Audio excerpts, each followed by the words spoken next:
Mission जागृति अभियान जो कि साउथ जिले में चलाया जा रहा है, इस बारे में डीसीपी साउथ राजश्री वर्मा ने क्या कहा। शाहजहाँपुर दक्षिण में मिशन जागृति अभियान को लॉन्च किया जा रहा है, जो कि ये नशे के विरुद्ध हमारा पूरे ज़िले भर का अभियान रहेगा।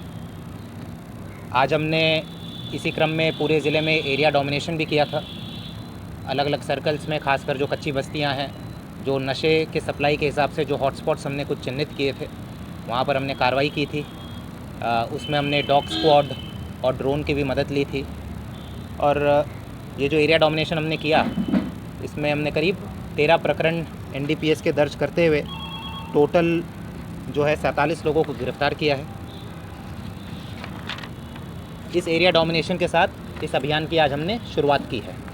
ये जो अभियान है मिशन जागृति, ये बेसिकली जितने भी संबंधित विभाग हैं नशे के अलग अलग एस्पेक्ट्स के साथ जो डील करते हैं, उन संबंधित विभागों के साथ समन्वय करके हम इस अभियान को चलाएंगे। चाहे वो प्रशासन हो, चाहे वो सामाजिक न्याय विभाग हो, चाहे वो शिक्षा विभाग हो, नारकोटिक्स कंट्रोल ब्यूरो के भी प्रतिनिधि हैं, और असिस्टेंट ड्रग कंट्रोलर जो कि दवा की दुकानों का इंस्पेक्शन करते हैं, वो भी हमारे साथ जुड़ेंगे।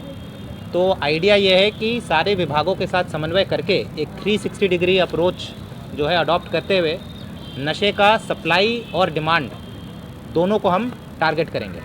जहाँ तक सप्लाई की बात है, जो बड़े सप्लायर्स हैं और जो छोटे रिटेल लेवल के सप्लायर्स हैं, खासकर जो स्कूल्स, कॉलेजेस, कोचिंग इंस्टीट्यूट्स, इसके आसपास जिनकी गतिविधियाँ रहती हैं, इनको हम बीट वाइज चिन्हित करेंगे। बीट वाइज इनकी लिस्टिंग हम करवा रहे हैं, और प्रयास रहेगा कि ये जो पूरा सप्लाई चेन है, नीचे से लेकर ऊपर तक, रिटेल लेवल से लेकर जो बड़े सप्लायर्स हैं, उन सबको चिन्हित करके उनके विरुद्ध कार्रवाई की जाए और इस सप्लाई चेन को कमज़ोर किया जाए।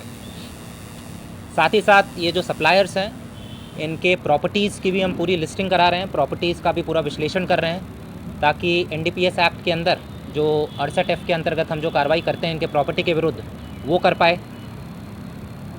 और पिट एनडीपीएस जो प्रिवेंटिव डिटेंशन वाली भी कानून में प्रावधान दिए गए हैं, जो सक्रिय अपराधी है उनके विरुद्ध पिट एनडीपीएस में भी हम कार्रवाई करने का प्रयास करेंगे। जहाँ तक डिमांड की बात है, एक जन जागरूकता अभियान व्यापक स्तर पर हम चलाने का प्रयास करेंगे, खासकर schools, colleges, coaching institutes, PG, hostels, ठीक है, यहाँ पर जो है नशे का प्रचलन काफ़ी बढ़ गया है।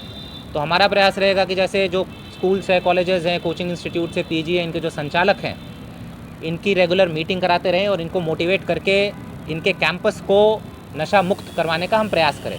जैसे नशा मुक्त पीजी, नशा मुक्त कॉलेज, नशा मुक्त हॉस्टल, इस तरीके का हम प्रयास करेंगे कि वो अपने कैंपस को, अपने परिसर को नशा मुक्त घोषित करवाए। इसी तरीके से जनप्रतिनिधियों के साथ भी हम कोलैबोरेट करेंगे, उनके साथ भी समन्वय करके जो अलग अलग वार्ड्स हैं, पंचायत है, इनको भी हम नशा मुक्त करवाने का हम इसमें प्रयास करेंगे। साथ ही साथ जन जागरूकता के लिए नुक्कड़ नाटक हो गए, सेमिनार्स हो गए, सोशल मीडिया इन्फ्लुएंसर्स हो गए, इनके साथ मिलकर भी हम एक व्यापक स्तर पर एक जन जागरूकता अभियान चलाएंगे, ताकि लोगों को, खासकर युवाओं को पता चले कि नशा के सेवन से किस तरीके से जो है उनका नुकसान होता है। केवल उनका ही नहीं, पूरे परिवार का और पूरे समाज का नुकसान होता है। और इसका एक इम्पॉर्टेंट एक बिंदु होगा, जो नशे से पीड़ित लोग हैं, मतलब जो विक्टिम हैं, नशा मुक्ति केंद्र के साथ भी हम समन्वय करेंगे कि भाई इनका प्रॉपर तरीके से रिहैबिलिटेशन, जो पुनर्वास है, इनकी काउंसलिंग करवाई जा सके, इनका प्रॉपर तरीके से रिहैबिलिटेशन कराया जा सके, इनकी कोई ट्रेनिंग या स्किल डेवलपमेंट कराया जा सके, ताकि इनको आजीविका मिल सके। तो बेसिकली प्रयास ये है कि एक 360 डिग्री अप्रोच लेकर इस मुद्दे पर काम करें। ये सरकार की भी प्राथमिकता है, पीएचक्यू भी प्राथमिकता है, और प्रयास रहेगा कि अगले कुछ दिनों में इन सभी दिशाओं में हम काम करें।